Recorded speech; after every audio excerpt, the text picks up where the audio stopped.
Мәдина Бекболатқызы. Арал қаласындағы номері 260 орта мектепте жұмыс жасайды. Мамандығы математика пәні мұғалімі. Өз ісінің майталманы десек те болады. Барам, алам, қайтам деген сөздермен талай бәйгенің дүлдүлі атанған.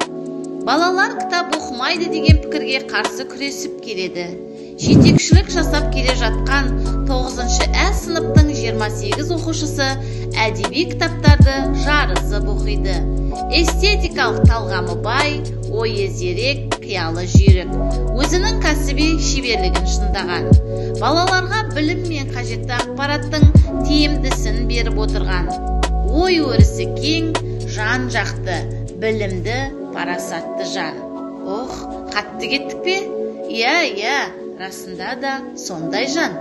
Қарамас, бөтен менен танысына, жарып шығып келеді жарысында. Бардым, алдым, қайттым деп көп айтатын, жеңеме деп кетпеген салысуға. Өнерде де көрінген биіктерден, қалмайтын сахнаның байқауынан, әнде салып домбырашы күмбірлеткен, бар өнер табылады бір бойынан.